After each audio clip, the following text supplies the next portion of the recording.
Ole Miss. Already a couple of games in the books in the quarters. Florida used a late home run from Jocelyn Erickson to knock out Auburn. And then Alabama hit 1, 2, 3, 4 out of the park. Roll Tide over Arkansas. So our first semifinal tomorrow night is a doozy. Florida and Alabama, each with 6 SEC tournament titles, will square off. And now our doubleheader tonight will also feature the #1 seed, the regular season champ Oklahoma Sooners, coming up in the second game tonight. I'm Beth Mowins. These are the Olympic gold medalists, Jessica Mendoza and Michelle Smith. A lot at stake for these two. We'll start out with Texas and the significance here the next few days. You guys are the defending national champions, and we have not seen that team show up yet this season. This is a chance for them to make a statement here in the SEC tournament. Yeah, and how about Ole Miss? This is a team that knows how important this tournament is. It's a springboard. They used it last year to help propel them to the Women's College World Series, and they are doing it again this year. They're playing a third game in 3 days against the defending champs. The story all year long around college softball has been the home run ball. They've got 2 that can hit it really far. Yeah, it's hard not to think of some legends that are in this lineup for Texas. Reese Atwood, what she's done over the course of her career. And yes, her numbers might be down this year, but at any point in the game, she has the opportunity to change the game with her swing, with the power and the threat that she brings into this lineup. And then you got Katie Stewart. She is slamming bats, hitting home runs, her ability to change a game because of the threat that she also brings in this potent Texas offense. And you look at the record just 2 years ago that Reese Atwood set with 23 home runs. Katie Stewart as a junior has already broke that record with 24. That's what you got within the middle of this lineup. They were at the World Series last year, so was Ole Miss, and it was the SEC tournament that springboarded them. Smitty, can they do it again this year? Well, Jess, I'll take your middle of the lineup and raise it because Percy Yamas has just been outstanding for Ole Miss. They've got a couple of big boppers as well. Yamas with the ability to hit for average at 378, 9 home runs, but followed by Yamas is the freshman Maddie George. She has been on fire, 21 home runs for the freshman, and she's been stellar in this very first SEC tournament. The two of them together through the middle of the lineup, they have been doing the heavy lifting and the work for Ole Miss. They are hitting 500. They have 3 of the 5 RBIs for Ole Miss in this tournament. Yamas the hero in the upset of South Carolina, and it was George the hero in the upset over the 5 seed Tennessee. And Maddie already has new records as a freshman for single season homers and ribs.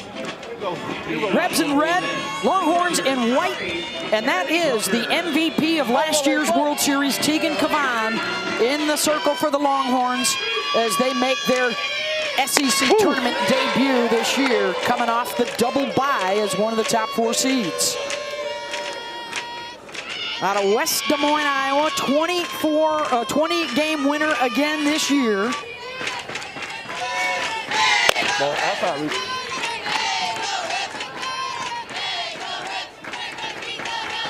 And it's Kennedy Bunker, one of the few catchers that gets to hit leadoff in the power leagues this year. Swing and a miss, going after the rise ball. That's a Cavan specialty. Bunker so far 1 for 7 in the SEC tournament, as they will try and win 5 games in 5 days. Their one and only tournament title in 2017, they won 4 games in 4 days to get it done. You can see how that's just been happening. I mean, the fact that you can play more games in days, normally you think you get tired, but instead it's been momentum, confidence, understanding that your season can get extended, especially heading into the postseason. And Tegan Cavan opens up with a strikeout. Tegan Cavan, so much experience in that circle, just a great demeanor, has a lot of different pitches, a drop ball and a rise ball combination where she has that great vertical separation. She's going to be at the low 70s, but it's the changeup that really helps mix things up and sets it up. 5 inches of vertical break on that changeup. She throws out about 12% of the time, the rise ball about 64% of the time. That's such a great look, Smitty, at the changeup, because you think about her vertical break up with the rise ball. Now you're going the opposite direction when she's throwing the off speed. It's just fun to watch. When all of her pitches are clicking, she is magical in that circle. Picked up a couple of wins in the regular season series when Texas got a sweep in mid-March over Ole Miss.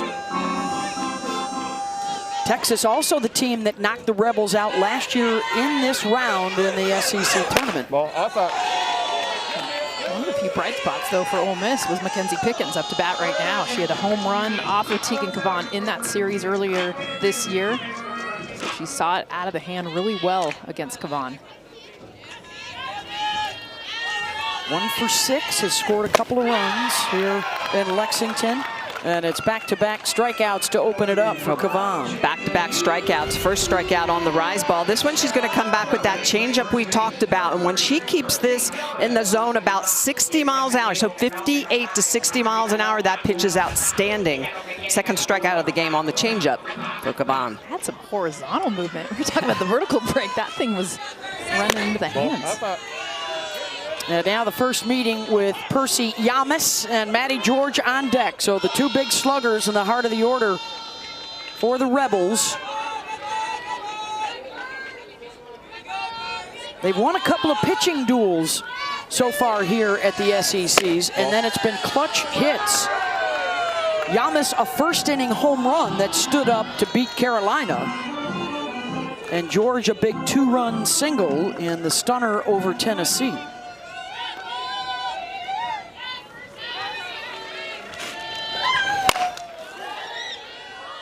Yamas good numbers against Cavan as well, 3 for 5 with an extra base hit. She was the only batter in this lineup with no swing and miss against Cavan. And everything Smitty just talked about with the stuff Cavan has, you know that is a hard task.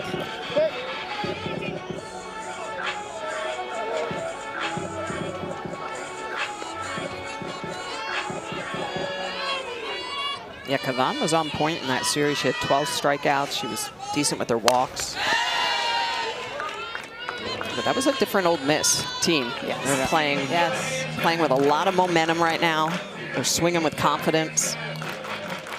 Such a dangerous thing for Jamie Traxel's club, who has taken 2 programs to the World Series. Last year with Ole Miss for the first time ever, and in her previous role at Minnesota as well.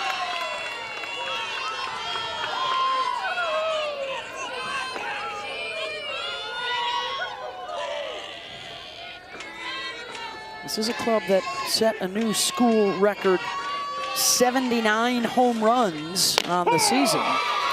And striking out the side to open the day for Cavan. How about Tegan Cavan? 533 career strikeouts for Tegan Cavan, using the rise ball, the changeup, and going back to the rise on the corners. 13 times she's struck out the side this year.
For the 4-seed Texas Longhorns, Katie Stewart, the single-season home run record holder, and Reese Atwood, the career RBI record holder.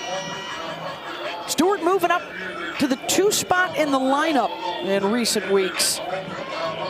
trying to get her more at-bats. And they will face Emily Boyer. They saw her a couple of times during the regular season and fared quite well against her. But Emily has been fantastic through the first couple of games here at the SEC tournament. Ball, that's out. As Caden Henry steps in to lead things off. 412 hitter.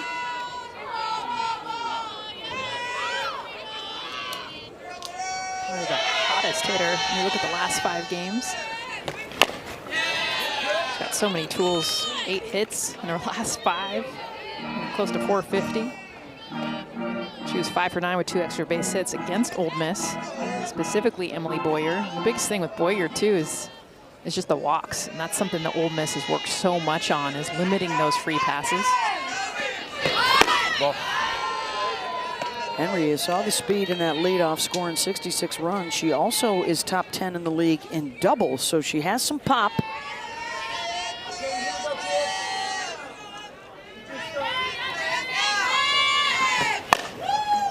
Pulls that to the right side, and right there at second base is Mackenzie Pickens. 1 down, and that'll bring up Katie Stewart.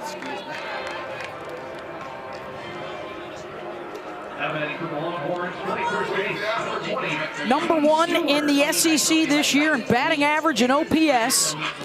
2nd in the league in homers, on-base percentage, and slug.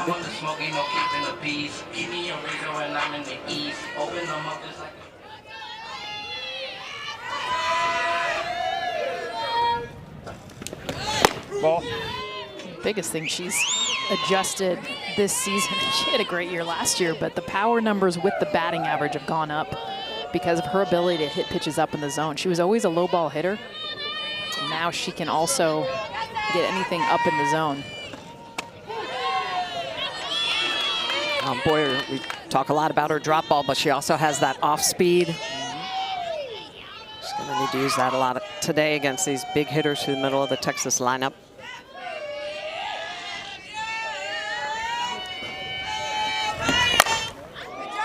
And you always have to have your tape measure or your GPS handy when Katie Stewart steps in. There have been 9 home runs this year of over 290 feet. 9 of them.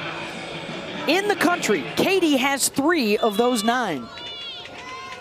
Everybody else has 6. Ground ball to third, and the tag is applied to get her. 2 down. Now, Emily Boyer has done an outstanding job transitioning from the D1 and D2 Player of the Year here to D1 softball. She's going to be at about 72 miles an hour, but it's that heavy drop at the bottom of the zone. She has the ability to make you chase. She is 2nd in the SEC with swing and misses outside of the zone. You take a look at that drop ball. She uses 50% of the time, the changeup right around 17, but she will come upstairs with that rise ball. All of those in the mid to high 60s. Close to 140 strikeouts on the season, but 83 walks. And one of the things the Rebels talked about was do not help out a team like Texas. Make them earn it. Martinez, and it's a 1-2-3 start for Boyer as well.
The 2026 SEC Softball Tournament on the SEC Network is presented by T-Mobile, America's best network.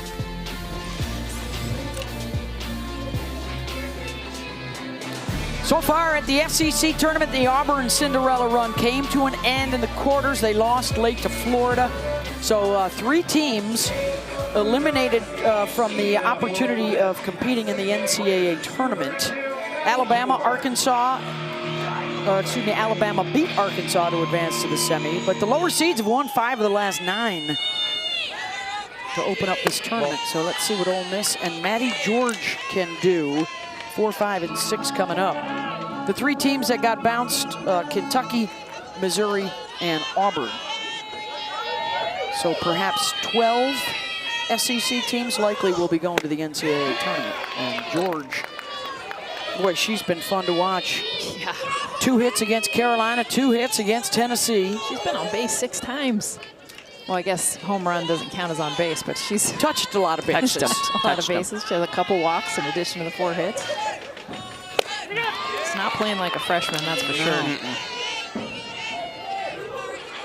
Had a couple hits against Kavan as well during the regular season.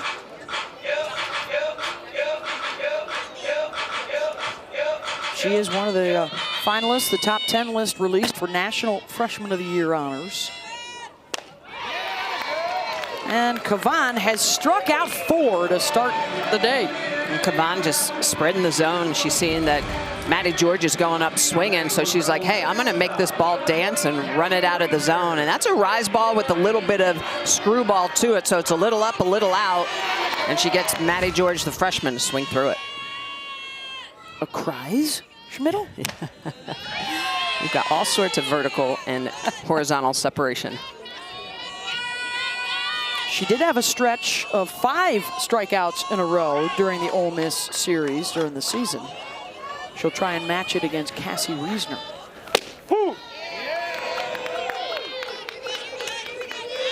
We saw Robin Herron with a run of, 6 in a row for Arkansas, and then Alabama broke it up with an Audrey Vandegrift home run. And that opened the floodgates for the Tide. Guessing that Patrick Murphy will likely be the SEC Coach of the Year when the awards come out tomorrow. Preseason picked 9th. They end up 2nd. What a year. Unbelievable turnaround from where they finished last year. They will face Florida in tomorrow's first semifinal. Good backhand by Nichols. Defense finally has to do some work. And they respond. Well, this ball is just slammed at J.C. Nichols, and she's in the perfect position. She's actually in the 5-6 hole. Take a look at where she's located. Goes down on those knees, knows she's got time. Across the infield to Katie Stewart. Outstanding defense. 71 miles an hour off the bat. It was smoked. Well.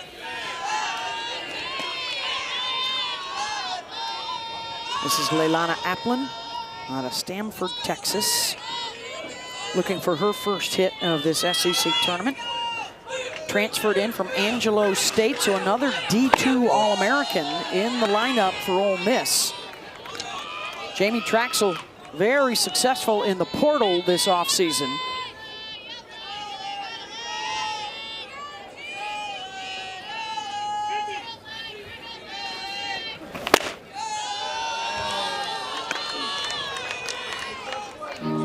With an RPI of 21, their strength of schedule is 2. So not only are they into the NCAA tournament, but probably a 2 seed in somebody's regional. It's going to be fun to see the selection show with the new seeding as well. So not just 1 through 16, but all the way through 32 teams to see those 2 seeds. Yeah. 2 hours of coverage for you on Sunday night, starting at 7 Eastern on ESPN2. Knocked down by Good, and plenty of time. 6 in a row, retired by Kavan.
what a fun story for Ole Miss pitcher today. Emily Boyer has come a long way to be standing in this circle.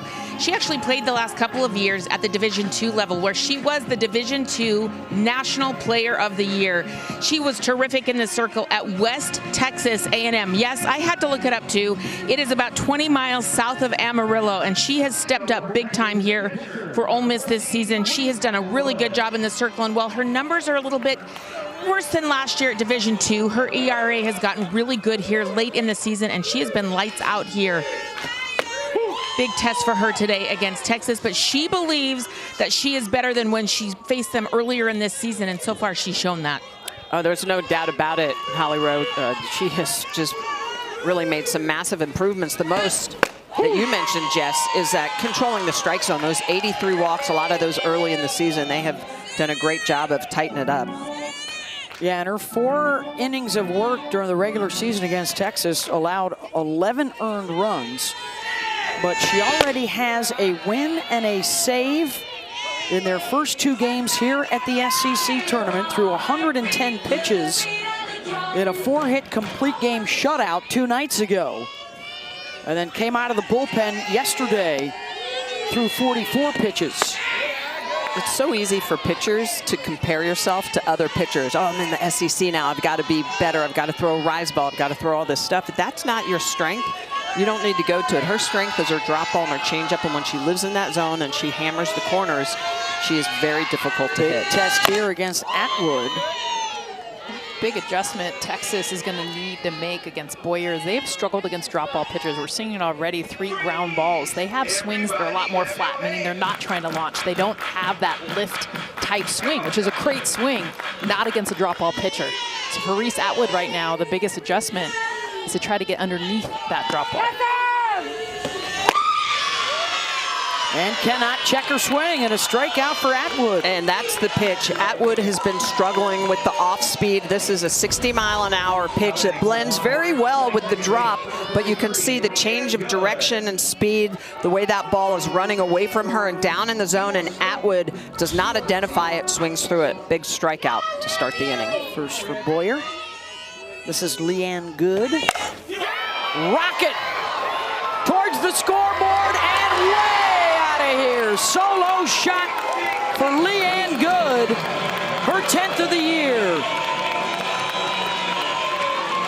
We were talking about it with the drop ball. The adjustment needs to be to get underneath the drop ball, something that is not easy to do. That's why we've seen only ground outs and strikeouts within this game. Well, Leanne Good, the approach is exactly that. Look at this drop. Watch it going down, and watch Leanne Good swing path. A great ability to get underneath this pitch. That back knee drives it. No doubter. That thing cleared left center field by about 25, 30 feet. 276 feet. At 80 miles an hour. 80 off the bat. Wow. 1-0 Longhorns. She knew it immediately off the bat. No doubter. Hannah Wells, opposite field. 2 down. Yeah, they're definitely trying to get the ball in the air more and trying to make that adjustment from the ground balls in the first inning. Now in the second inning, already trying to get underneath it. That'll bring up the left fielder, Kaya Altmaier. You see the flags, the wind blowing out to right now.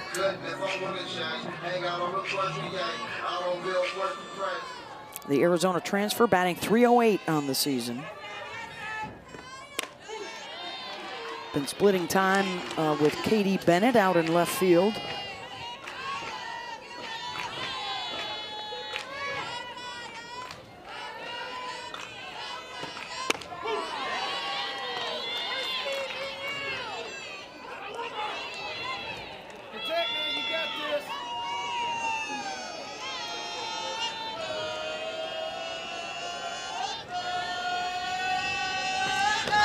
Ball. 1 and 2.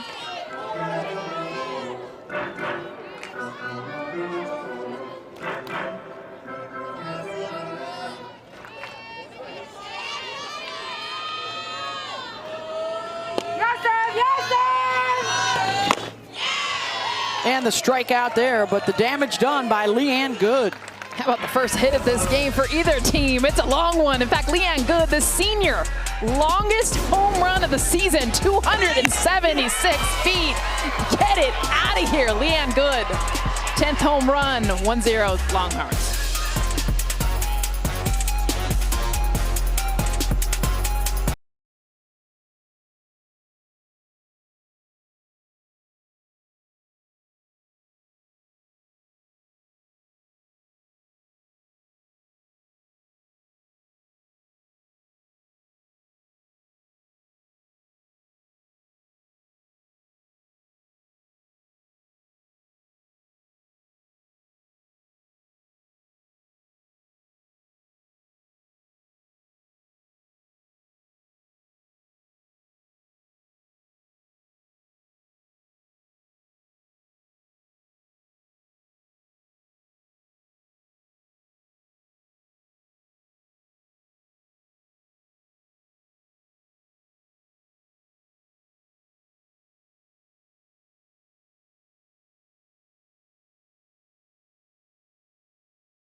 And Ole Miss knock out the defending champs to advance. And Ole Miss is going back to supers. The Rebels are rolling on to OKC. They were doubted by a lot of people, and they heard those doubts, and it has absolutely fueled them. Then Ole Miss pulls off the stunner as they knock out the 5 seed Tennessee. It was a heck of a postseason run for Ole Miss last year. And it was the springboard of the SEC tournament that got it going, a big upset of Florida.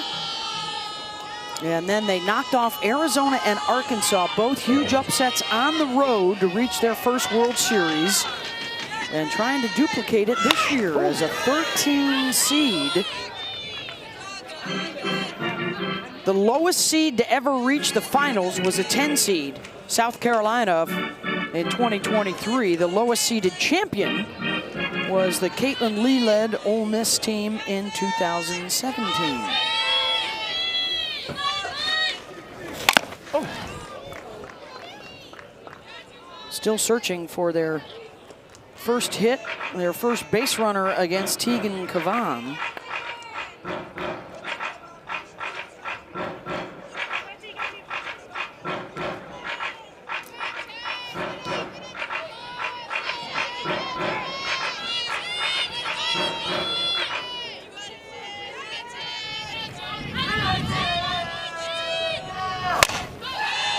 Foul by Tenley Grisham. It's 7, 8, and 9. Cavan with 4 strikeouts in the first 6 she has faced.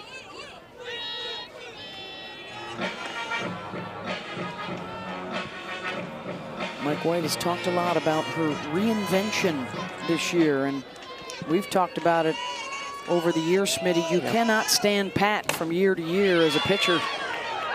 Stewart, the scoop over to second, not in time. And Tenley Grisham with the infield hit. Holly, what you got?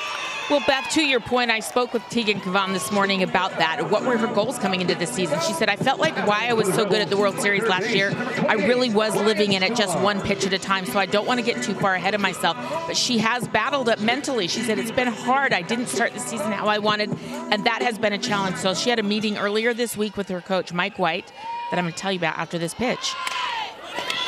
Laying down the bunt, Stewart covers, but the runner advances over to second. Holly? So Mike White talked to her and said, you know, you're going to have thoughts in your head. They're going to be running through your head no matter what. Which wolf do you choose to believe? The wolf that's telling you you're not good enough, people know what you're throwing, you're not a better version of yourself, or the wolf that knows you have a full arsenal, you have a full toolkit, you know what you're throwing, the pitchers and the batters don't. So he wants her to believe the right wolf, which seems like she is so far today. Well, and Holly, that's so important because pitchers, it's so easy to get in your head and self-doubting, right? We talk a lot about it with hitters as well, but especially for pitchers, you're involved with every single play of the game. And if your mentality is not right, if you don't have a strong belief system in every pitch that you are throwing, one pitch at a time, you're going to struggle. And there's more noise now. I mean, that's the biggest A lot thing. of noise. A lot of more wolves to listen to. Well, you got to pick your spirit animal. Yeah. I mean, Smitty was the lion. Yeah, that hair. And big mane of hair. King of the jungle. Number 9 hitter Taylor Malvin after the nice sacrifice laid down by Ryan Starr. Ole Miss trying to scrap their way to a tie. Ball. There's a lot that goes into being an elite athlete nowadays. You look at the number of Olympic athletes that have literally taken time away from their sports just for a wellness, a mental check. Got to be in the right spot. What are you doing in the off season when nobody's watching? That's how you shine when the lights are the brightest, if you're putting in the work. Hear it time and again. Don't be afraid to fail. That's how you find out your weaknesses, turn them into strengths. That's right. I was waiting for a quote. Why wouldn't you go out on a limb, Smitty? There you go, Demo. Where the fruit is. That's where the fruit is. Mr. Mark Twain, my life navigator.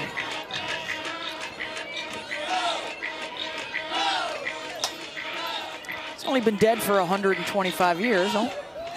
Don't look at me like that. Full count to Malvin. That's a nice chop to third, and she'll be safe. And the big slap gets a hopper right in front of the plate. 2 on, just to the top of the order. The ground. I'll tell you what, they have Nancy Evans as a pitching coach, but Nancy Evans saw a lot of this at Arizona with their slappers. Just chop the ball, use the ground as your best friend. And we have seen the ground give a lot of high hops. That means it's super dry. Get that lift, and there is no chance. Base it all day long.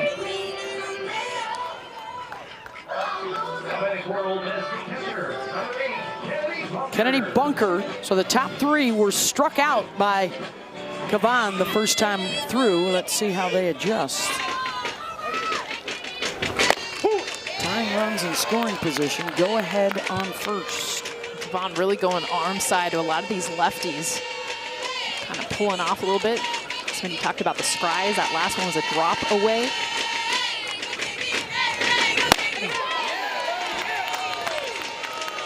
And back to your point as well, Beth, you know, Kavanagh has had to reinvent herself. She's got to add a little bit more vertical separation with the screwball, a little bit more down and out, those different planes to work on. She went running back to mama with that 70-mile-an-hour rise ball. Where that bread's buttered.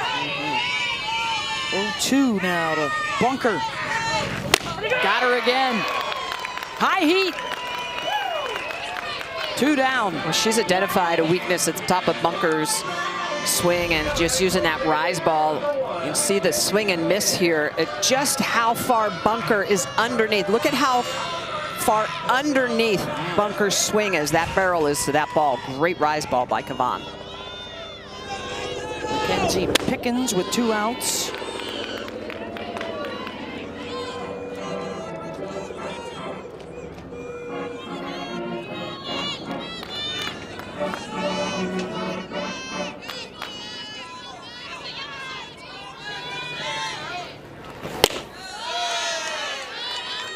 Two-year starter from Flowery Branch, Texas, her twin sister Madison, a softballer at Louisville.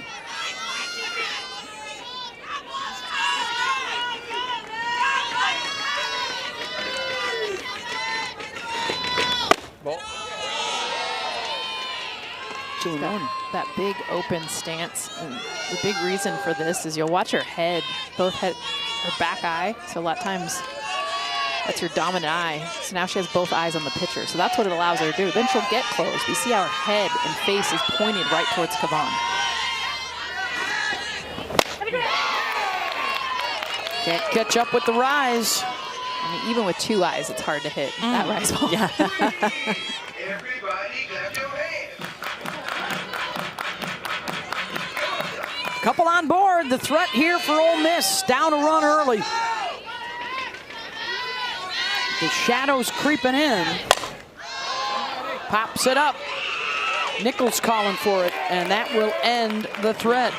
1-0, Horns.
One of these teams about to take home the national championship for the first time. Air drills that one deep and gone. Leanne Gould, 3-run home run. Scott smashes that deep center field.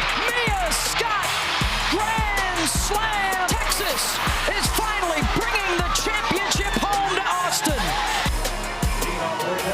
Oh, they got to light up the bell tower for the first time in their 8th try. It was a rocky road. Last season in April, 8-6, they hit a rough patch. This year, again in April, they hit a rough patch. Granted, against a very difficult schedule, tough matchups in the SEC. But they're hoping that they can turn it around starting here at the SEC tournament. Nichols off the glove of Boyer, and she'll be safe to lead off the 3rd. This is a short game paradise. Rare to see just ground so hard, and these slappers, which that game has gone away in a lot of ways. JC Nichols just using the ground again. It kind of accelerates. Watch her back leg come through, off the ground. And the ground is an accelerator, and usually it slows down. Not with this dirt. So here's Ashton Maloney in the 9 spot. Will she move the runner over? She will try.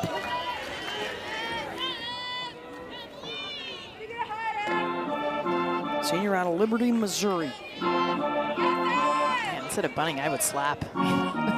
This is slapper's paradise. Yeah. You've got a few of them in Texas's lineup that have that ability. There she goes. She heard me. Well, because the corners were so far in, so even if she got down a great bunt, I don't think it's a successful sacrifice, but use the ground today. Well, now she'll have to 0-2.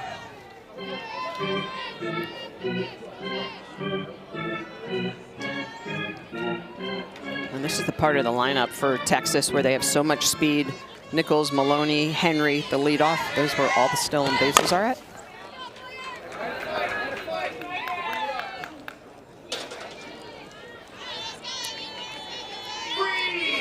Everybody clap your hands. So we haven't really seen the station-to-station or the speed game of Texas's offense. We've seen a lot of the home run ball, but this is also a team that when they start to use their speed efficiently, they can be tough to get out. Runner will go, and the stolen base for Nichols. Well, this is Nichols' 12th stolen base of the year. Gets a good jump. You can see she's looking for contact, goes to the back of the bag. Take a look from the ump cap cam. Great look. Love it. And did they call a third strike on Maloney there? Yes, they did. I think on the, she tried to check her swing, and I think she went. So Maloney, the first out, a strikeout victim, and now to the top of the order. Third for Boyer. And here's Kaden Henry.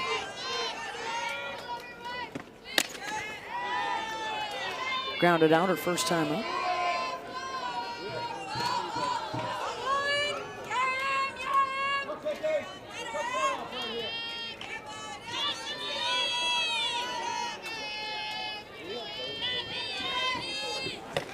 Ball.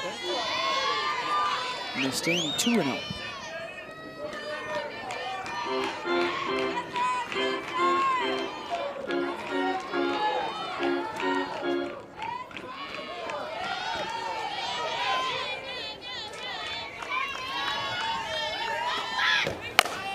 Henry to short, diving get by Reisner, but nowhere to go with it. Runners on the corners for Katie Stewart coming up.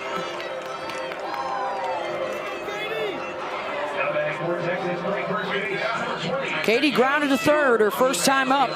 The single season home run record holder this year with 24.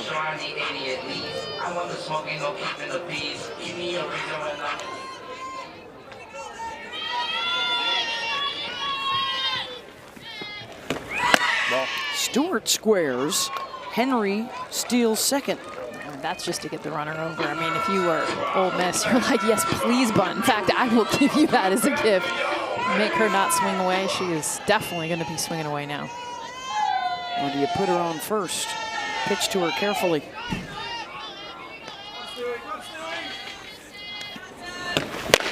They will not.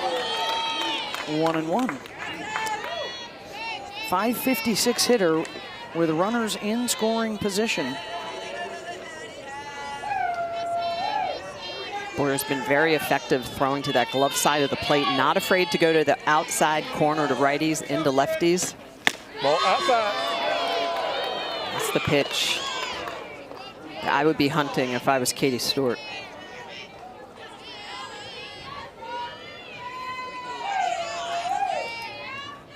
Two in scoring position. Nichols and Henry aboard. Missed away again. Cam Ellison is behind the plate today. Steve Gould, Marty Abazishan on the bases.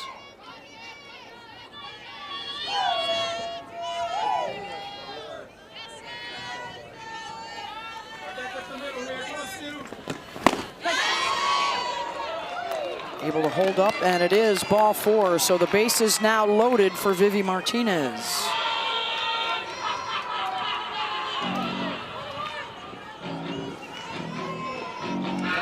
Big opportunity here for the Longhorns. With one out and the heart of their order up. Vivi's 2 for 10 this year with the bases loaded. Ball. Does not have a grand slam, but has driven in 6. First half of the season, they were really good driving them in. Not so much the second half. Their average cut in half anytime you go from first to 233rd. Part of that, of course, is the conference and who they're playing. But also something that Mike White's talked a lot about is confidence. Talked about it with Kavan. Holly Rowe was telling about the story about her and the Wolves and what you listen to. But for these hitters, the pressure they put on themselves, they have the target on their back. Well, just the way you frame it. You know, he was saying, you know, we feel like we're not doing well, but he's like, you look at the numbers, they're not that bad.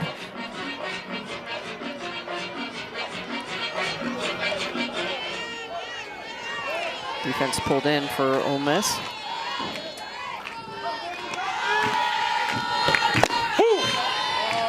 In for a strike to Vivi. Grounded down the first baseline, her first time up.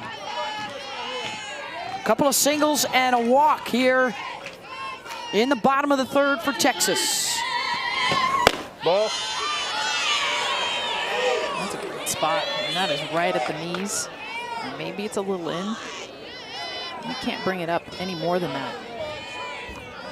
K-Zone had it as a strike.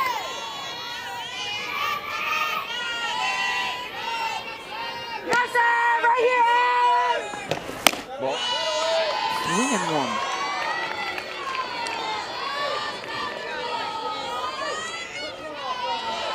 And you've got Reese Atwood waiting in the wings.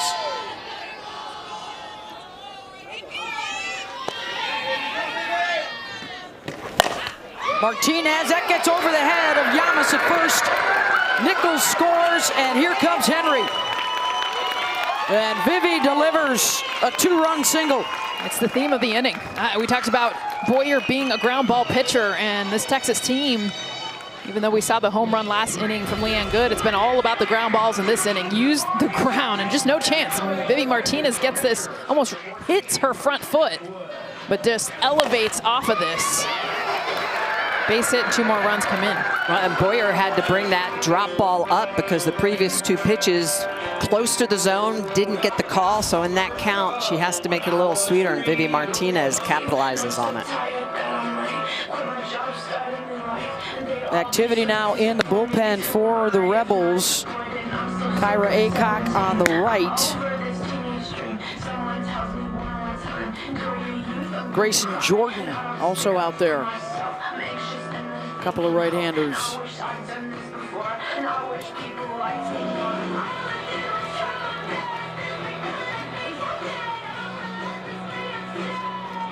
Aycock was the starter yesterday. Grayson Jordan just 6 appearances on the season.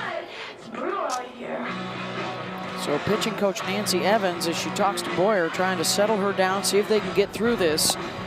You got to deal with Atwood, who you struck out with a changeup the first time up.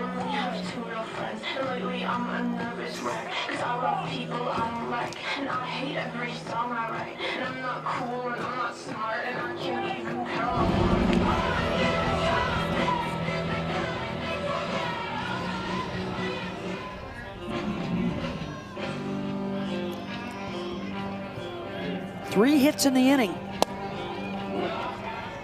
And a 3-0 Texas lead. 1 out here for Reese.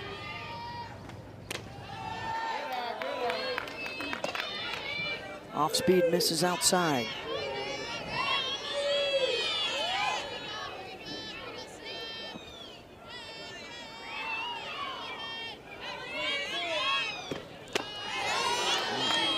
Out in front of that one. Still not identifying it. Not at all. Talked about that earlier this game. Is something that clearly Reese has struggled with that off speed, the changeup.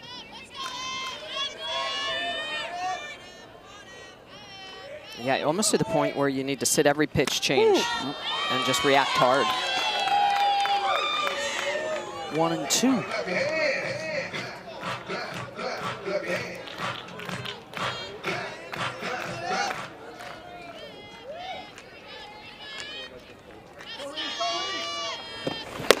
Struck her out with the off speed again. 2 down. Boyer has an elite drop ball, but this changeup as well has been outstanding here at the SEC tournament. You can see the way that she throws that out the back of her hand. Just really good movement. Takes so much off of it. Coming in about 59 miles an hour. Atwood way out in front of it. So here's Leanne Good, who hit the solo home run in the second. With an 80-mile-an-hour exit velo, which is extraordinary.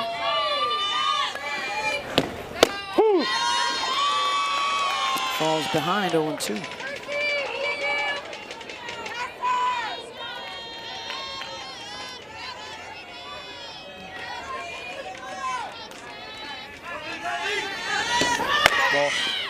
Runner goes, the throw down gets away from the shortstop Reisner, and a run will score. Bunker decided to go for the runner at second for the 3rd out, and It proves costly as Stewart comes home from third.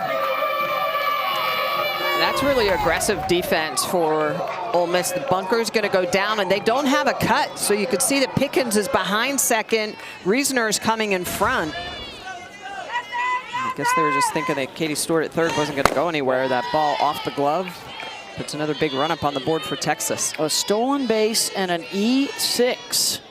4-0 Horns. 69 stolen bases on the season for Texas. That's first in the SEC, a huge part of their game. It's the third this inning, guys. And now a runner in scoring position with Martinez down at second. And in their series earlier this year, Ole Miss was 7 for 7 on stolen bases.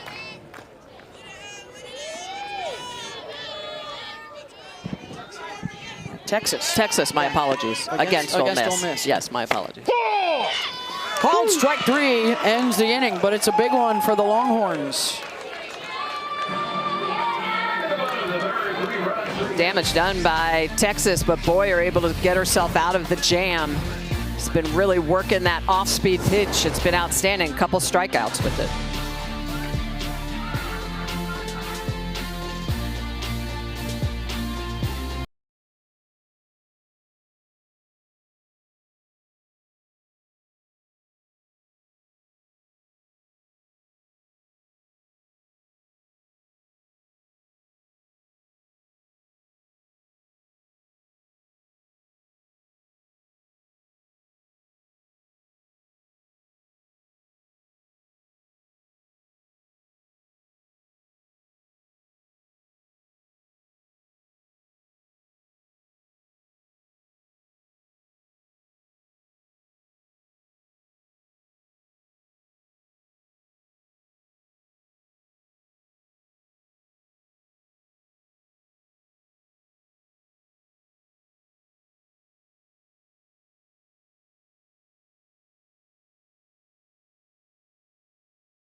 Welcome back to the 2026 SEC Softball Tournament on ESPN and the SEC Network. You are watching it from T-Mobile. Here with Coach Jamie Traxel from Ole Miss. And Coach, 3 stolen bases in that last inning. What sense of urgency do you want to see from your defense right now? Well, we got to be able to play catch, and she wasn't breaking on that. We just didn't handle the ball very well. So first and thirds are tough. Some of that's just a called play, but Emily's doing a really good job, and we just got to make sure we're defending inside 60 feet. They got one ball over our first baseman's head. It's just the way this field plays, so we just got to stick with it. Simple things done well, but we got to make sure that we can play catch. Tegan Cavan is getting into a little bit of rhythm. Her rise ball is so deadly. How do you make some adjustments to attack that right now? Stay above it. You know, we're underneath the ball, so our swings and misses have to be above it. We got to get the ball, try to hit some ground balls just to kind of go extreme on that. We had first and second one out in that last inning, so we got some people on. Just got to make small adjustments and to stay within ourselves. Thanks, Coach. Thank you. Hotty toddy. Time to look at tonight's extra effort brought to you by Regions Bank. And that extra effort is Tegan Cavan and those strikeouts. Really using that rise ball and the off speed, but look at the way she's going to hammer the the arm side of the zone. So really working the outer half to lefties underneath the hands of righties. Just really good movement for Tegan Cavan with those 5 strikeouts. Just a couple hits so far for Ole Miss. Ball. Had a threat in the third, and it was put down. Yeah, I'm a lefty right now. Percy Yamas specifically, I would get on the plate because it has been very clear she's not gone glove side, meaning into these righties, just like the package Smitty showed. Everything has been away. Toes on the line, challenger. Facing Yamas, George, and Reasoner. She struck both Yamas and George out the first time through. Hey, 2 more, ladies. As the heart of the order comes around a second time to face Teagan.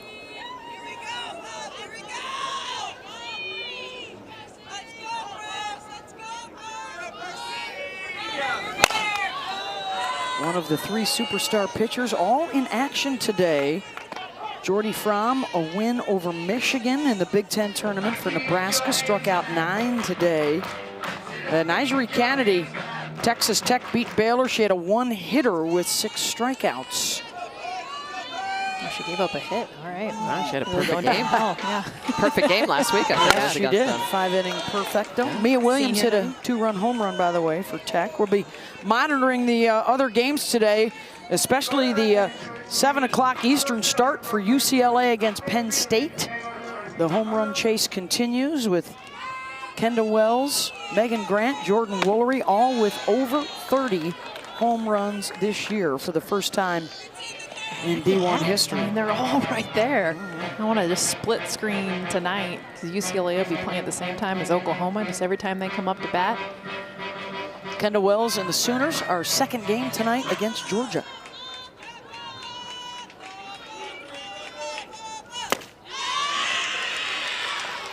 And a walk to Yamas.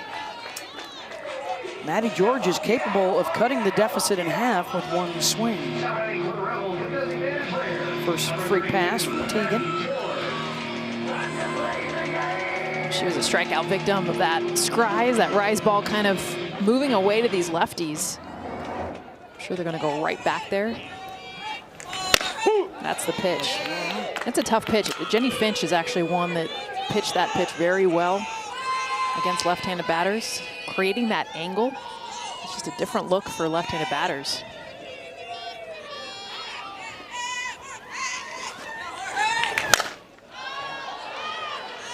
Popped up and drifting towards the, right off the top of our camera.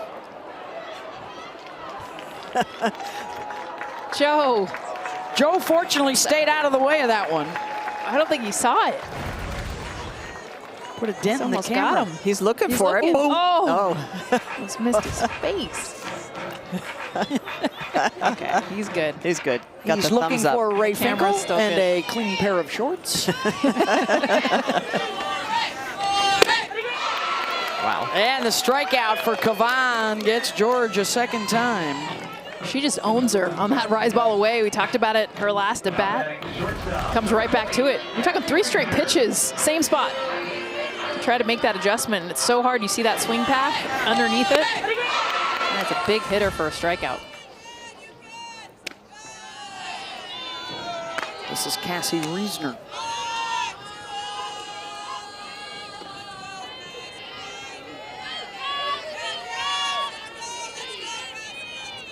Grounded out to third, a fabulous backhanded play by J.C. Nichols.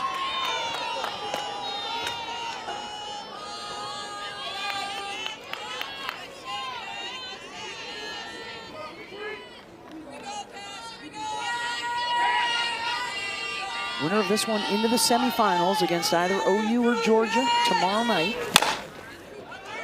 Good. Martinez, Stewart. Not in time to get 2, but they get the force out. 2 down. It's a Texas defense that does a good job up the middle between Good and Martinez. Good is going to get to this ball. Nice toss over to Vivi Martinez. Cassie getting down the line. Quick time, making sure she's not doubled up. This is Leilana Applin.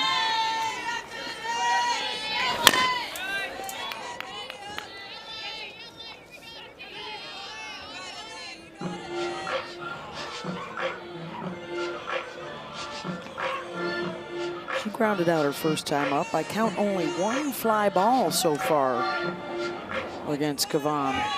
Because they've been swinging through the rise ball. Yeah, they've missed all the rise balls, 6 strikeouts. Nichols with time. Side retired.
Network presented by T-Mobile, here with head coach Texas, Mike White. And coach, you have used the dirt a little bit. You've been really aggressive on the base running. How are you really putting your footprint on this game right now? Well, we know that she's got a really heavy drop ball, and she's going to put the ball and play on the ground, and so we got to put our runners in motion and try and create something to happen. And we're getting the ball up a little bit in the zone, and we're doing a good job of moving the ball.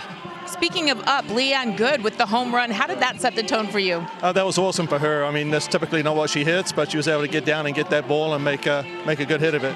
And just quickly, Tegan Kavan, what stands out about how she's throwing?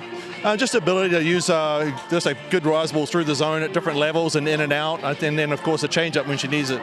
Thank you, Coach. Yeah, thank you. Hook 'em. Thank you, Mike. Holly? And here is Leanne Good's home run swing. I like that he said normally she doesn't get underneath those drop balls. Did a great job of it there. 276 feet. Seen a whole lot of this record breaking, and we're going to see that here in this SEC tournament. 26 home runs. Look at the spray chart. Hitting them everywhere. 27 is the record. Just one away. We're only on the quarterfinals. We have 4 more games to go after this one. And 4.5 games. Oklahoma hasn't started played. yet. 173 home runs on the year, and they haven't even added to that total yet. Georgia capable of hitting a lot of home runs as well. Those two teams just played one another recently. 1 run rule win for the Sooners. The other 2 games were close. And I love, talking to Patty Gasso. She said, we want challenges. And we know with Georgia, we're going to get challenged. She said, I love that coaching staff. They play fearless. They are relentless. And we're looking forward to the challenge they present tonight. Dogs got a big win against LSU yesterday, so they have already played a game. Sooners will debut and try and follow up their regular season championship with a tournament title. And the walk here to Hannah Wells. We saw Brooke Wells earlier today hit a home run. See Kendall Wells later tonight. I see a graphic coming. What you got, Holly Rowe? Well, you were talking about home runs. My ears perked up because Hannah Wells, who just got walked there, second most by a freshman in program history. And, she can tie Katie Stewart with her 13th home run. So I'm curious to see if that happens this weekend. But she's had home runs in 3 of her last 4 games. And Texas, you talked about their offense is not big boppers this year. Well, Hannah Wells did not listen to you. She's hitting them far anyways. She was not an everyday starter, Holly Rowe, and the fact that she's kind of earned herself into this lineup, had a huge series against Oklahoma, and the upset win, she was actually it was her home run that started that rally. Yeah.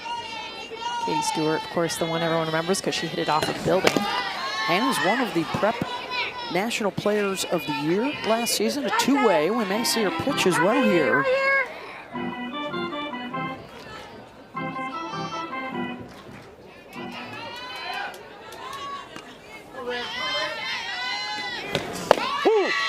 Runner goes. Wallace, the pinch runner, and in there safely, and may have taken the throw on the backside. 70 stolen bases on the year for Texas. They just keep on going. Wallace, this is her back. Off the back. It's her 4th stolen base of the game.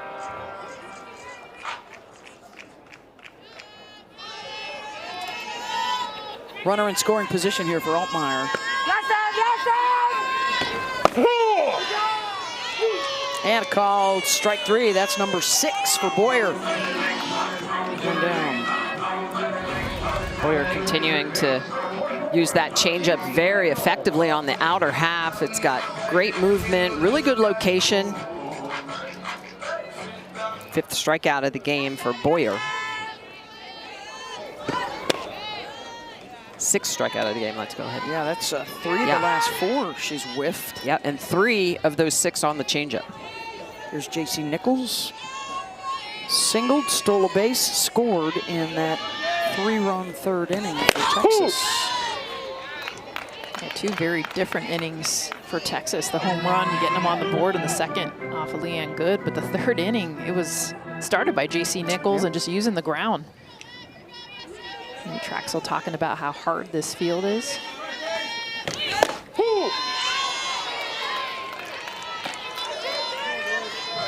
Boyer has struck out the last 3 Longhorns that have come up with a runner in scoring position.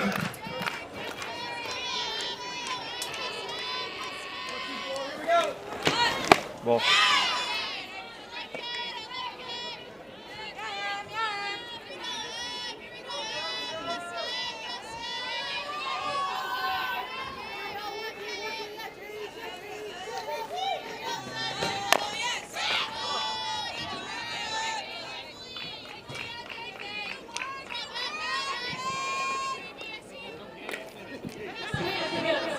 Boyer continuing to battle, uses that drop ball really well inside to lefties.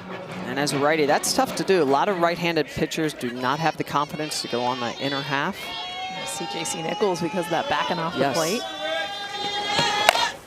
Nichols goes the opposite way, and coming on to make the catch is Grisham. She dropped it. She dropped it, yeah. Could not hold on. She made a great read, but ends up getting it actually right off the heel of the glove. She almost gets a jump on this, slides down to go catch it, but instead of getting it in the web, she gets it off the hand, pops right back out. That is the second error for Ole Miss.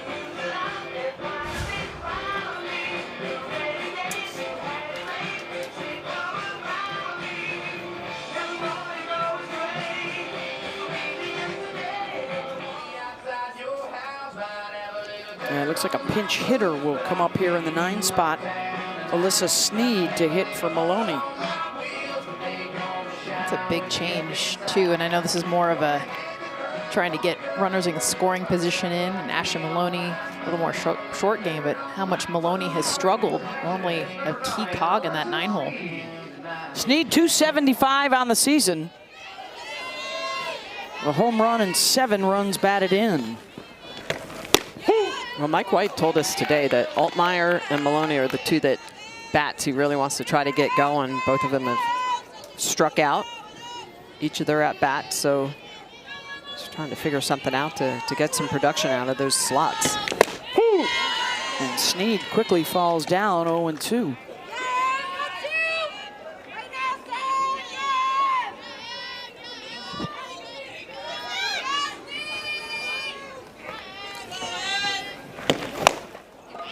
Slow roller to first. Yamas will step on the bag.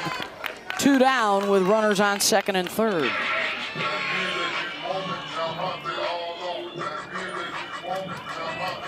And back to the top with Caden Henry. Grounded out in the first, singled and scored in the third.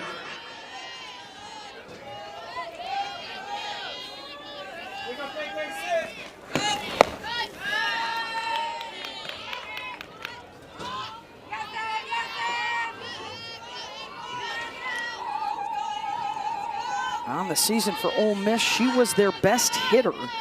6 hits, 6 RBIs, 7 runs scored in the 3-game sweep. And I like in this situation, she's not biting outside of the zone, which is what Boyer is very good at making hitters do, because Katie Stewart is on deck. If she can draw a walker, load up the bases, yeah, gives Stewart an opportunity to do more damage. Those 3 wins, a part of the 14 top 25 wins for Texas. They lost their 3 South Carolina wins because the Gamecocks fell out of the top 25 RPI. They slipped down to 26. But it's still second best to Oklahoma. And the strong RPI and the strong SOS. I mean, amongst a handful of teams near the top, Alabama, after their big win against Arkansas, likely to knock the Razorbacks out of the race for the overall #1 seed for the NCAAs. But got Bama up there, you got Texas up there, OU, Florida, probably going to go to an SEC school. It's interesting. You could make a case for 4 or 5 different clubs to be the #1 RPI. It's been that sort of year. Which is refreshing, honestly. In the past, it's been the clear #1. Everyone's kind of clamoring for 2 through 5, but we've seen a lot of different teams rank #1, including this Texas team to start the season.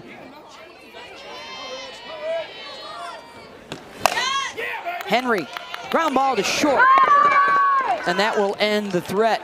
4-0 Longhorns through 4.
The team home run record nationally all in one swing. A lot of people thought this home run record was untouchable. There it is!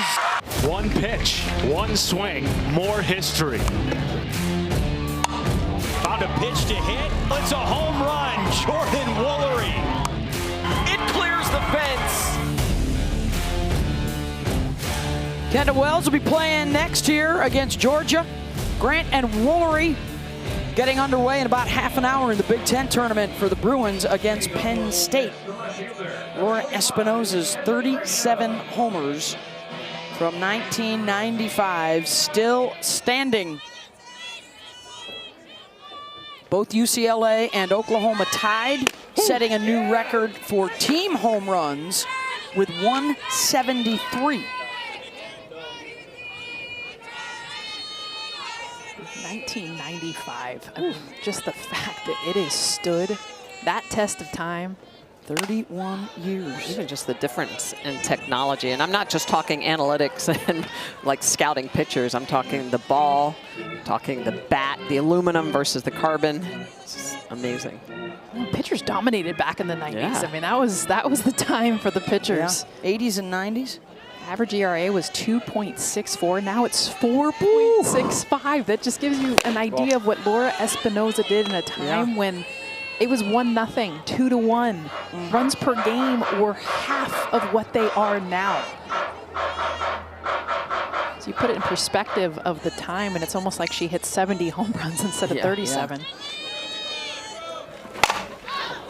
Grisham fouls that one off.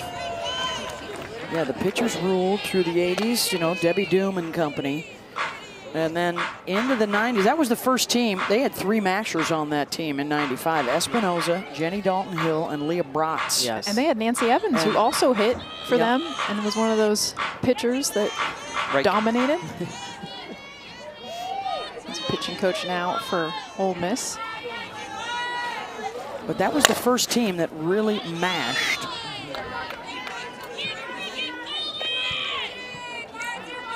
We had a lot of slapping back then, and you know, a lot of people thought Arizona won their national championship with their slappers, but it really wasn't the slapping. I mean, they used the long ball. Exactly. They blended both so well under Mike Candrea. The table setters got in, and then Espinosa and JDH. Jenny Dalton Hill because Allison Johnson was on that team, so was Amy Shellavold. It was such a fun team to watch. Honestly, it's what put offense on the map in a pitching dominated game. There's Nancy Evans, 3-time national champion. It's also when Arizona and UCLA just dominated too. It was like 2 teams and that was it. Nancy's record, I believe, still stands. She has the best win percentage in NCAA history with at least 100 wins. A strikeout there for Kavan. That's number 7, one down. Kavan continuing to really just paint the corners. This is a drop ball that she gets the chase on. Grisham is going to chase this down into the dirt. And that's what makes Kavan so effective. She's got that elite rise ball, but also an elite drop ball. Ryan Starr put down a sacrifice her first time out.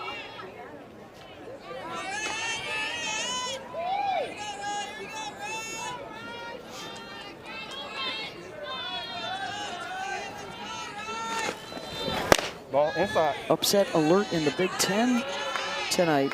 In the 4th inning, Wisconsin leading Oregon. Oregon, a team right now on that super regional host bubble. Could be significant for, you know, an SEC team like Tennessee. Big Ten's got a few teams battling to be in the top 8. Get that super regional host opportunity. UCLA's right there as well. An opportunity to stay at home for supers. Get through your regional.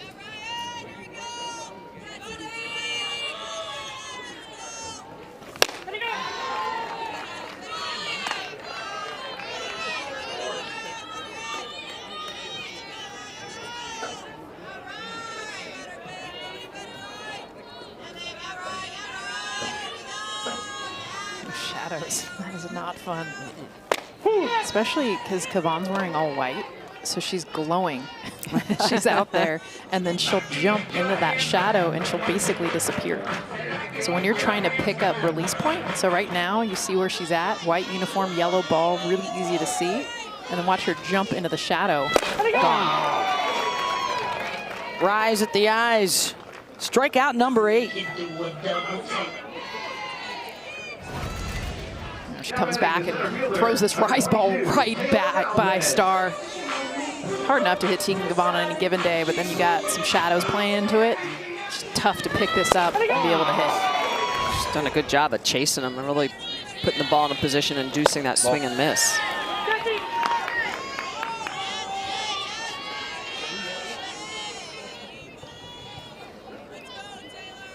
I think the other thing that Kavan has worked on lately, and it can really tell, is that she's getting underneath her rise ball, really reaching back on that pitch. And when she reaches back, she lowers that release point so it looks at a different level to a hitter's eye.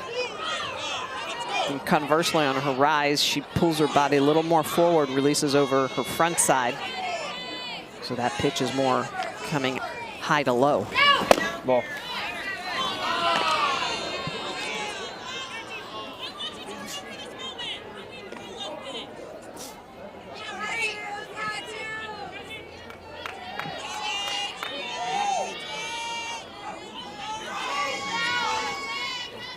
Two 2-1 to Malvin.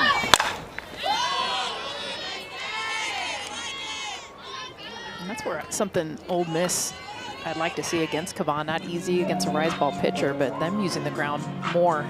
This is definitely part of an advantage to hit ground balls. Normally it's not. You want to hit fly balls in today's game, but here they've turned into hits. Malvin, one of those players, can use that ground.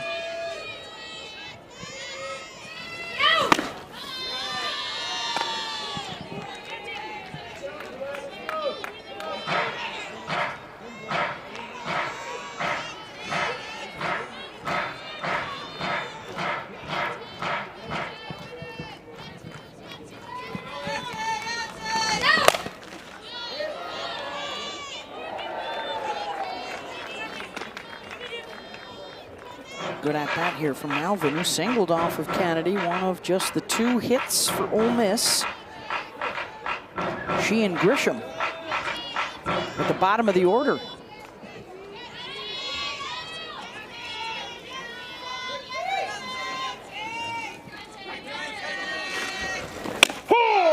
Called strike 3, and she strikes out the side for the 2nd time today.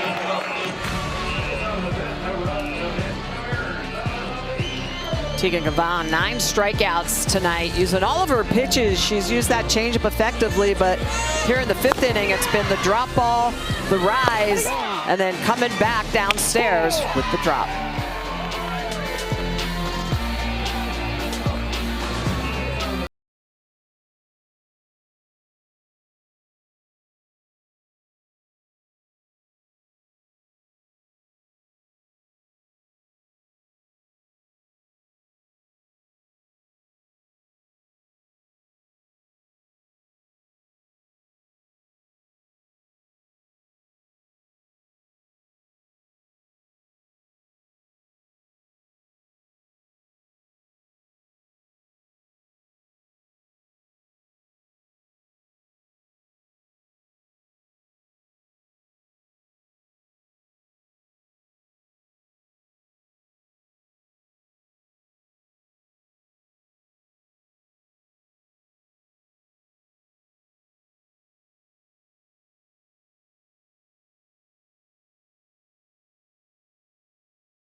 looking good with a big home run.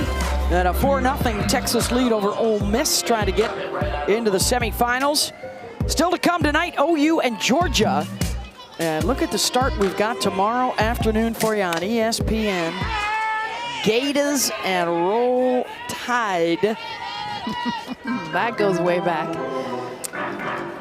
The most championships, 6 of them for Florida and Alabama. The coaches with the most, Tim Walton with 6, Pat Murphy with 5.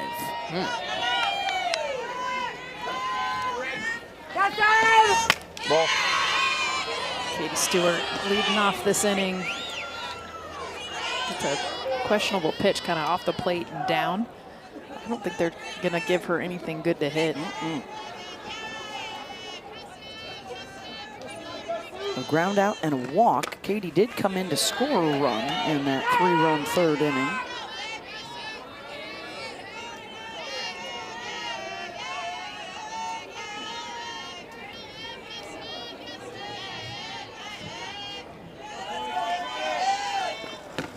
Ball. 6th in the country in home runs this year. She's got such a unique stance. It's like she's sitting in a chair. Anyone who's ever done squat holds or walls knows that that takes some serious leg strength just to be in that stance. Such a strong player. Second walk. What you got, Holly Rowe? Well, Emily Boyer continues to battle out there for Ole Miss right now. And we told you earlier, you know, she transferred up from Division II. It's a big jump. But I was talking to her teammate, Percy Yamas, today, and she said, well, we call her Shohei because she can pitch and she can hit. We haven't seen her mash yet, but it's possible. They also said that she came in and she adapted quickly. She was super competitive. She killed it in fall ball. No one would have ever known that she was a Division II athlete. She said, the very first week we saw her, we're like, okay, Shohei, you're gonna take us a long way this season. That's awesome. Well, this tournament is so tough. You know, the coaches all talk about it. It's the toughest tournament outside of the World Series. And Ole Miss is going to be a tough out for somebody somewhere. Of course, if they can rally here to win and reach the finals or win it all, I mean, they could be a host. They're a 21 RPI. Well, we've seen it before. This tournament has that much. They did it, influence. 2017. Exactly. Got to host a regional and then got knocked out in the supers at UCLA that year. Martinez fouls it out of play. Vivi had the 2-run single in the third. Freeze! Everybody clap your hands. She don't strike out a whole lot. Second best in the SEC. Only 7 total all year long. She likes to swing the bat, and her bat-to-ball skills are so good, and that's a lot of times what you'll see. That last pitch was a ball, but she knows she can make contact with it. In fact, she'll hit pitches just barely off the ground, drive it into the gap. Doesn't walk a ton either. She's a swinger early on in an at-bat. 1-2 pitch.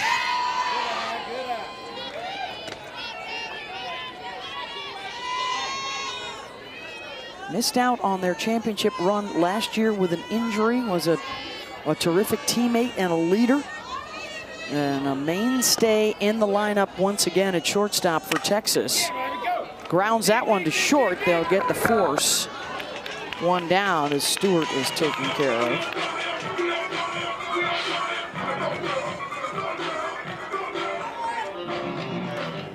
And let's see if Reese Atwood can figure some things out.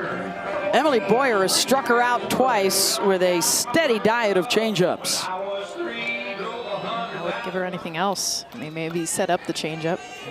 Make her prove she can hit it or make an adjustment on it.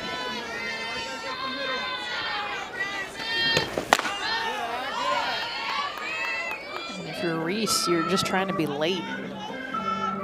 They've been throwing her away. Try to hit anything to the right side of the field and then just hope you pick up the off speed enough. She's so strong.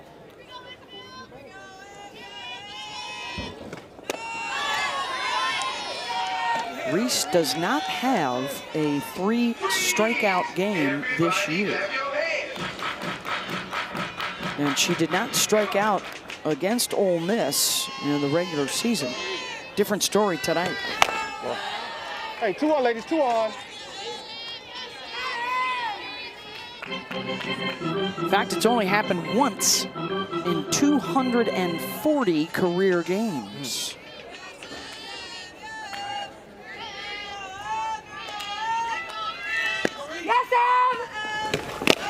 What's interesting is there was a time that Reese Atwood would hit the changeup for a home run. Yes. You were very careful when you threw it to her. You had to throw it in the dirt if you didn't want her to hit it. That's what happens when you're trying to make something happen. The game speeds up. You're able to pick up spins. Right there. And there. So.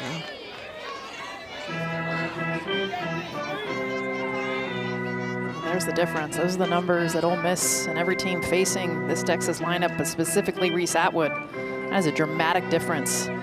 Especially the swing and miss rate, not just the average, but that K rate triples.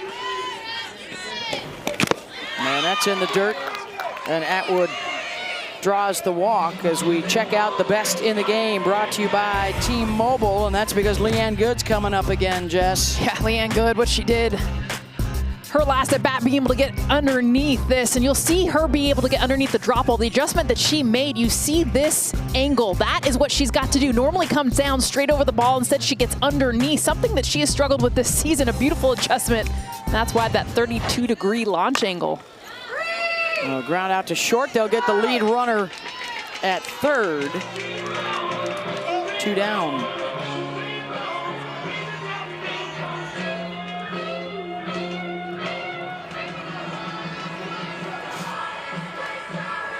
Rebels denying Texas a couple of opportunities here these last 2 innings to really bust this game open and try and go for a run rule.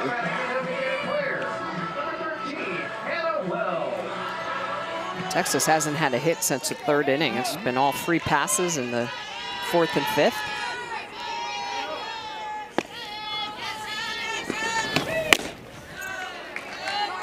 Two for 11 with runners on base. 1 for 6 with a runner in scoring position.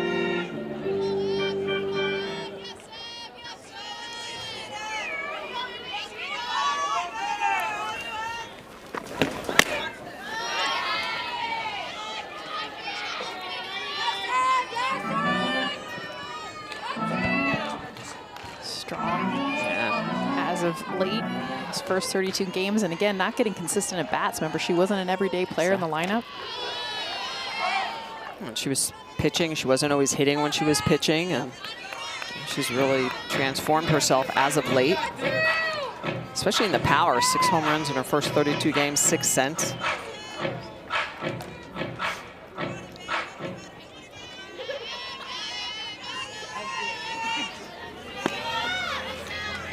Two on to Wells. Holly mentioned it earlier. Wells just 1 home run away from tying Katie Stewart's freshman record of 2 years ago of 13 home runs. Her last 10 games stretch out over the last month. Ooh. And that was a tough shot for Bunker to take.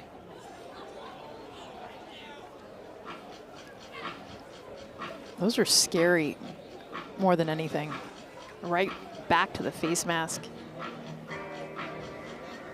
It just jars you.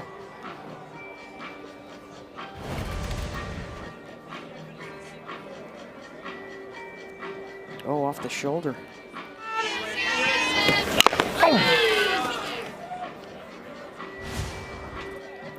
Well, you could hear the grunt from Cam Ellison, the home plate ump, as he heard that one hit Kennedy Bunker. In her throwing arm, the throwing shoulder. She's fighting tears.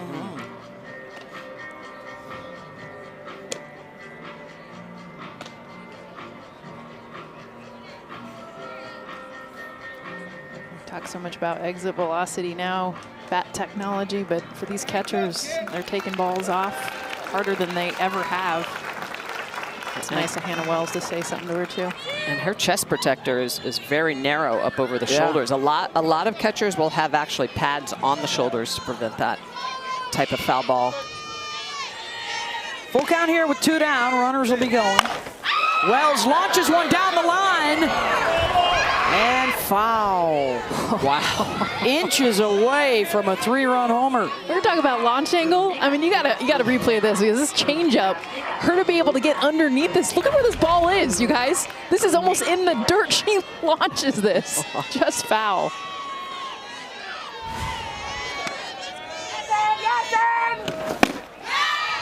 And draws the walk. That is the 3rd of the inning from Boyer, and the bases are loaded for Kaya Altmaier.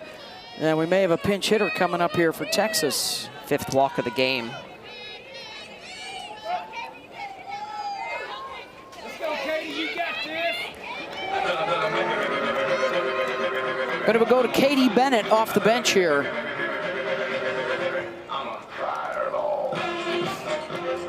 Somebody talked about this earlier. Mike White, I talked to him this morning. He's like, I'm searching this part of the order.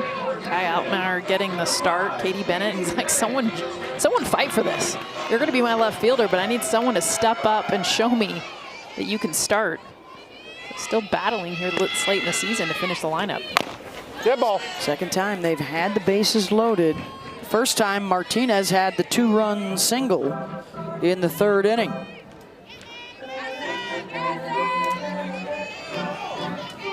And with a 4-0 lead in the bottom of the 5th, she sends one out. It is a run rule win. Not likely. She has the 1 home run on the season. Wind is blowing out though, Beth. And they could inch a little closer.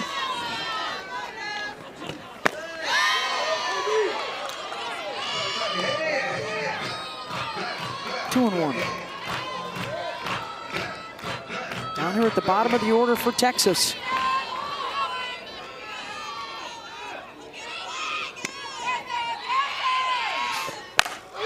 Bennett, a gapper out to left center. 1 is in, 2 are in. And runners on 2nd and 3rd for the Longhorns at 6-0. Big pinch hit for Bennett. Massive pinch hit. We talked about a player stepping up. Mike White's been talking about it. Katie Bennett off the bench. Again, getting underneath a pitch that was down in the zone. And remember, outfield's pulled in. So you look at the location of this pitch, a beautiful job of driving it opposite field. But also because the outfield is pulled in, Melvin out in center field. A clear double.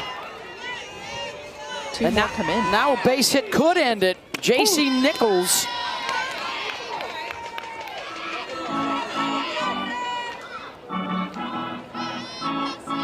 One for 2, has singled and scored and also reached on an error. Ooh.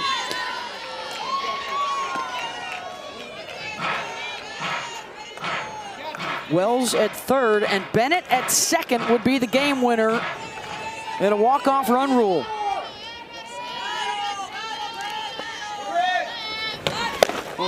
Nichols reaches and cannot deliver there, but a couple more up for Texas. To the 6th inning we go.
after this one is over, we have a full SEC now. We'll have the winners on set, get you set for Georgia, Oklahoma, and of course, talk this game. What are you seeing so far? I mean, how about the pinch hit 2 RBI double for Bennett? Love to see it. Did I say Texas fight? Texas is showing Something a lot like of that. fight. They right sure now. are. At this point, looks like we're going to be talking to some Longhorns, but we'll see if Ole Miss has any gas left in the tank, ladies.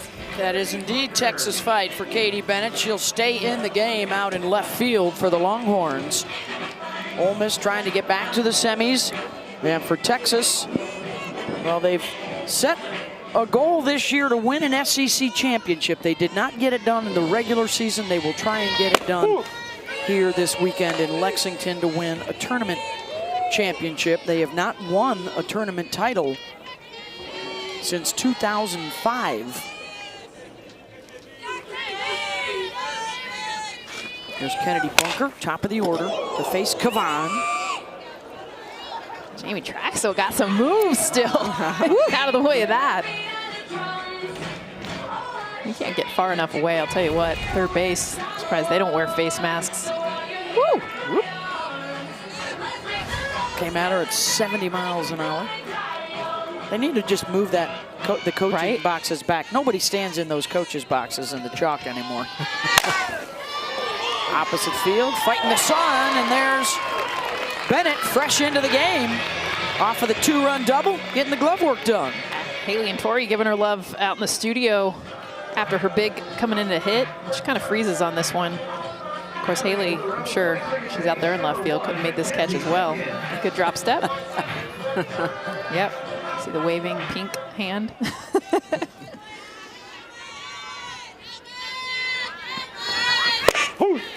There's Mackenzie Pickens.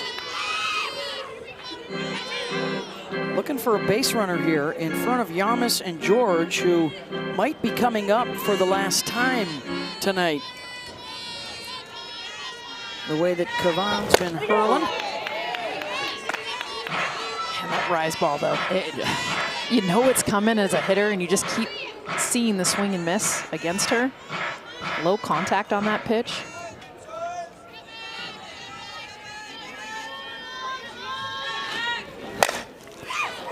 Out to center. Henry is there. 2 down. I like seeing the shades, by the way, from the outfilders, because we've seen balls lost in the sun, and a lot of times the sunglasses are on the forehead. So they're actually pulled down and use them. Those balls are hit into the sun, but good reads. Here is Yamas with 2 down. A strikeout and a walk for her today. Right back to Kavan. And a 1-2-3, 6th inning. Ole Miss down to its final 3 outs.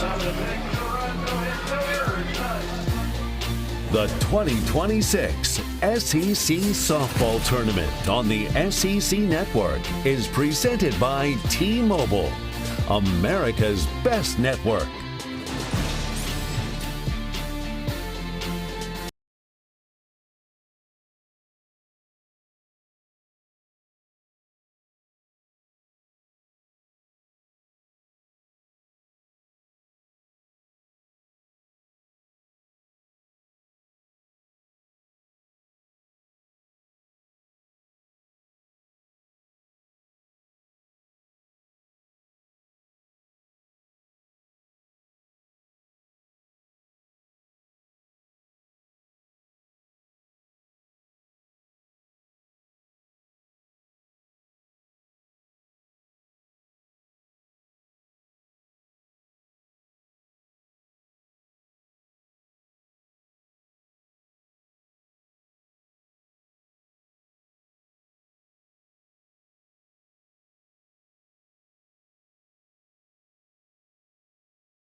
Welcome back to the 2026 SEC Softball Tournament on the SEC Network, presented by T-Mobile.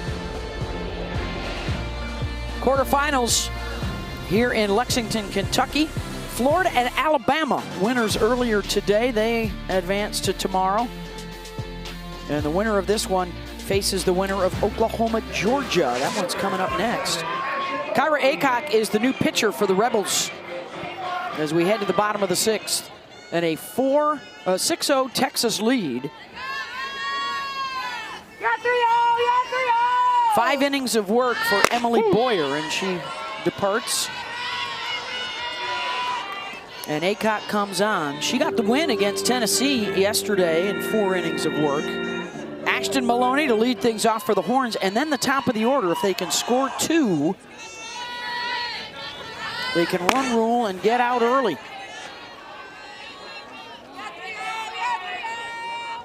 Otherwise, one final at-bat for Ole Miss in the top of the 7th.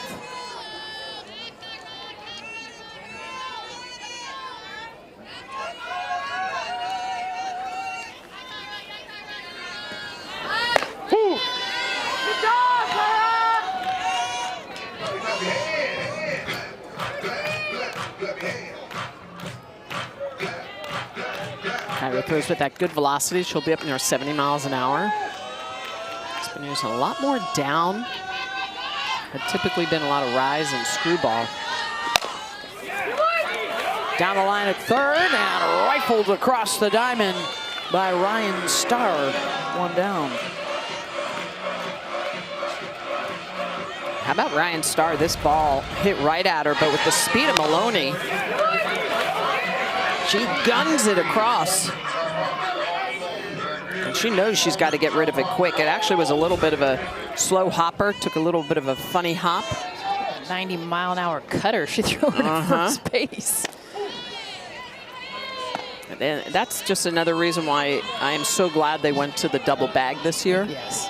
It made such a big difference. That throw could have been massive trouble if both the defender and the runner were fighting for that white bag.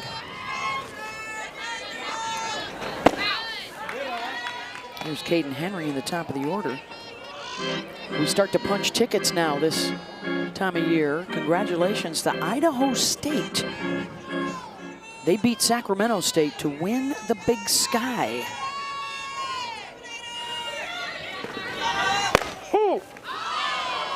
I think Holly Rowe dancing for the first time in school history. Congratulations. That is awesome. Yes.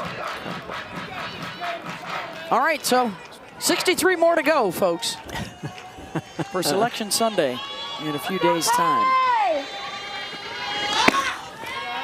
Does softball increase like men's and women's basketball have? What do you think? Is that the next What's that? change? Does softball, do we get more teams in the tournament like men's and women's basketball are? I would like that. I don't know, I'm just, Let me just add another team for every regional. We used to have 6-team regionals before there was super regional. Is it 6 or 8? 6. When I played, anyway. Oh, okay. Maybe it was 8. And there was no further back. supers. It was all in one weekend. yeah. More teams, less sites. Is that right? Yeah. Yeah. Just 8 regional sites.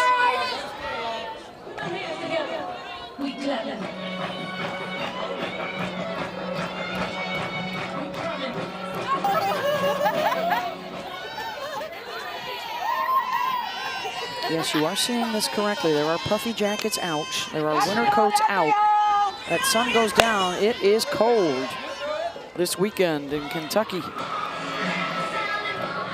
There you go. She's got it. Puffy. Okay, they must be Blankets. selling out of those SEC blankets. How brilliant was that? Pink, they look like sleeping bags. Georgia's on deck. They got Oklahoma in our nightcap tonight. 9 seed versus the 1 seed. Henry deep in the hole at short, and she'll beat it out. So the game winner comes to the plate here, and it's Katie Stewart. One swing away from ending it early. Has walked her last 2 times up. Did not really see a competitive pitch.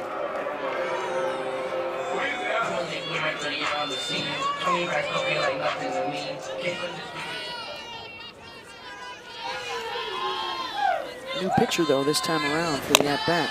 Off the end of her bat. Throws her an off-speed pitch to start her out.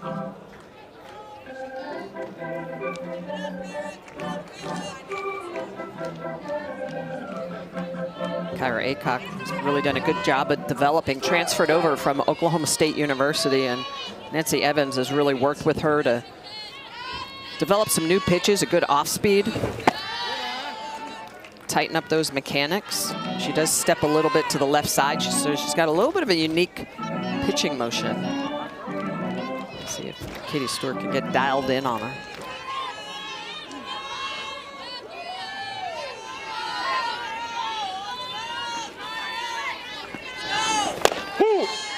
In for a strike, 1-2.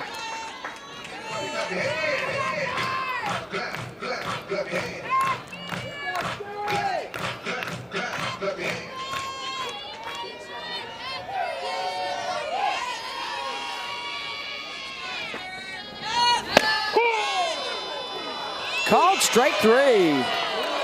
Clip the bottom of the zone. I think that angle you were talking about, Smitty, I mean, it's a tough look because it creates a different angle. You watch Aycock step to the left and then it comes off to the right. So that angle kind of coming at Katie Stewart, still strike 3 right at the knees. Vivi Martinez, who drove in a couple with a single in the third.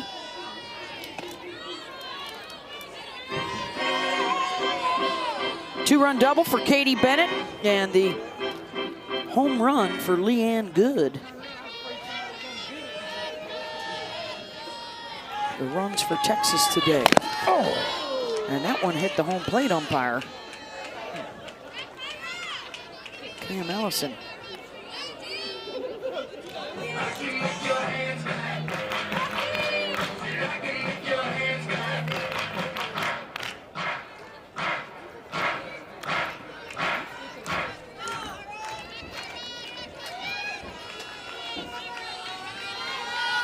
Two from Aycock.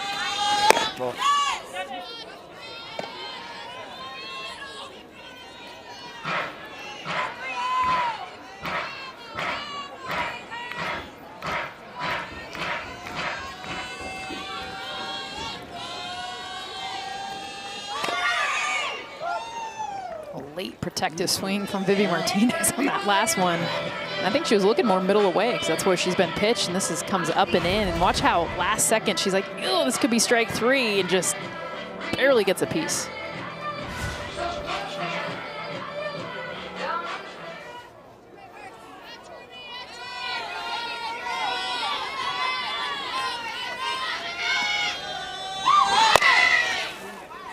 Another one in on the hands, fouls it off. A couple of hit and runs going on. Henry's trying to get another stolen base.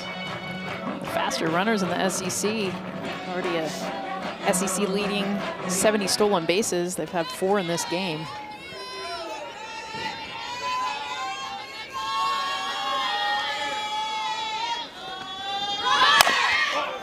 Oh, nice snag by Aycock and makes the play over to first. Last chance coming up for the Rebels.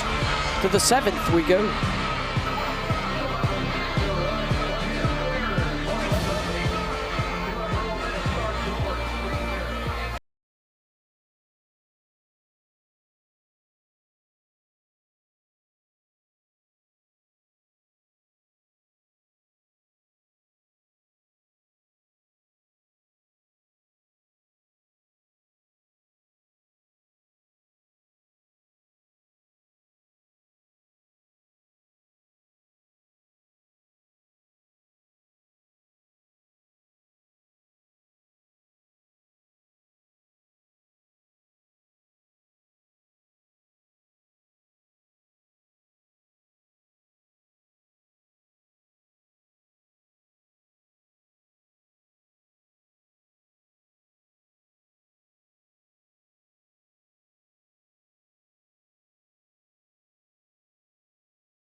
SEC softball tournament on the SEC network, presented by T-Mobile. We got a big chance here for Ole Miss. Maddie George going to start things off, and it's been a heavy diet of that rise ball outside. That's all that she has seen. 2 Ks already, and this is a big bat in this lineup that has been quiet in because of Tegan Cavan, the stuff that she has. Look at the spin on this. Not just a screwball, but a rise ball, both combining into one, elevating away from the big bat of Maddie George. She's been outstanding. 9 strikeouts, just the 1 free pass. Limited to 2 hits. George will send that one on a play. And you know, as a hitter, like I've been there, and you know exactly what you're going to see, but it's a combination of what do I want to swing at versus what I want to take. You saw some of those swing and misses against Cavan were on pitches that were not strikes. That first pitch she just swung at, though, was. Now you're seeing her toes on the line. That's an adjustment. She was not on the line. Now she is. Well, Cavan has been impressive of her 6 innings. 4 of the 6 have been 1, 2, 3 innings. I mean, she's been efficient. But now, late in the game, Ole Miss starting to make those adjustments on how they're pitched. She has struck out 7 of the 9 in the batting order. George skies that one out towards Bennett in left. Oh, and she drops it. Another dropped pop. That's been an issue in every game today. I mean, clearly the sun is real, but the biggest thing is just she gets it out of the sun here last second and just can't get it into the glove. So it hits off the glove, and a lot of the missed fly balls have been that. And Jess, the flag out in center field, they are blowing every which way. They were just recently blowing in, now they're blowing out. So I think the wind is whipping around. Typically, though, those catches are still made. First error for Texas.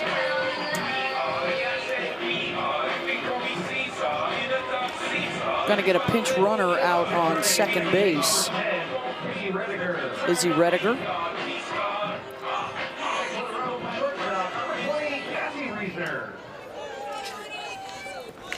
Here's Cassie Reisner. That pitch in the dirt. Atwood able to block.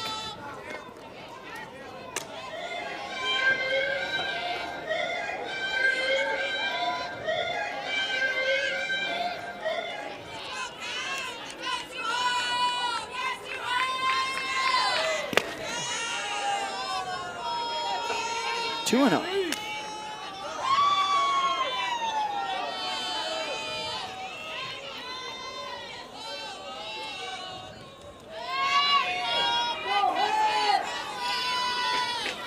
Reisner a ground out on a fielder's choice.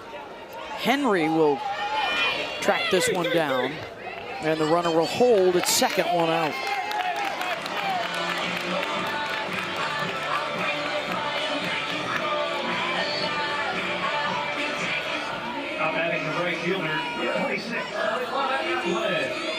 I'm in the Masoni room at the B-Rose. Here's Applin, 0 for 2 tonight.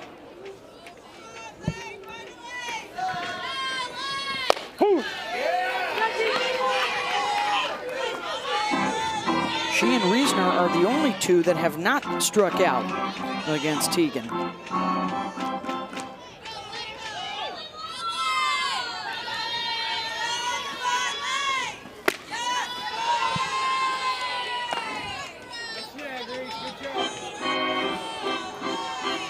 Pitch count for Cavan approaching 100. You know, you go back and look at this game earlier. Opportunities really in the 4th and 5th inning for Texas to put this game away and didn't. Most important would be to save the innings and pitches for Cavan. Another chance here for Bennett, and this time she does make the catch. 2 down. It was interesting because the game plan could have easily been get out to the early lead, get Tegan out of the game. Texas chose not to do that. And we'll see if that impacts whether Tegan can throw tomorrow if they advance to play Oklahoma or Georgia. Well, that's really what it comes down to in a tournament like this is, you know, preservation of those arms, of those pitches. Runner will move over to third, Rediger. I think it's more of a pass ball there, too. It's not a bad pitch. Just continuing to keep your focus, stay sharp. It is a pass ball. Down to their final out now for the Rebels. Check swing to third. Nichols has it. And Texas moves on 6-0 over Ole Miss. They are into the SEC semifinals. Saw a little bit of everything offensively for Texas. The big home run to get them on the board in the second inning, then using the ground, a little short game for the Longhorns in the third and the fifth innings to get it done. Yeah, Cavan doing Cavan things, just great effort in the circle. 9 strikeouts, scattered just 2 hits, 2 infield hits. Gets the complete game shutout. Let's send it down to Holly Rowe. Woo! Well, Texas celebrating the win right now, and Leanne, Coach told us that's not a pitch you normally hit. Yeah. You hit it for a home run. What did you see? Yeah, I mean, I saw middle in pregame. I told my coach, I was like, hey, I'm going to do damage to somebody. I don't know who it is, but I'm going to do it. And I went up there and got my pitch. Okay, there's a breaking story here today. You have worn the same visor since high school. It was so filthy last year at the Women's College World Series. This one's pretty clean. What happened? I had left my visors back in Austin, and I had a meltdown, but you know what? I didn't let it stop me. My teammates gave me their visors, so they're behind me. I love it. Okay, so the clean one's got a little good mojo now. It does, it does. We're going to keep it. Okay. What does this do? I mean, you'll get the winner of a big game tonight. If it's OU, I know that's a big rivalry. What are you guys thinking about for tomorrow? Yeah, just sticking with us. Obviously, we're going to watch the game, and whoever comes out of it, we're going to stick with the same approach. Okay. I like the clean hat, though. I like it. Oh, thank you. They tell me it looked nice with the clean uniform, so. Thank you. Yes, thank you. Visor good for a home run for good. And so Texas joins Florida and Alabama. If Oklahoma advances, it would be the first time in 14 years that all top 4 seeds play in the semis. But Georgia's got something to say about it. The 9 seed and the 1 seed are on deck. The winner gets the defending national champs tomorrow night on ESPN. SEC Now is ready to go. Ready to break down the day so far and get you ready for the Sooners and the Dogs.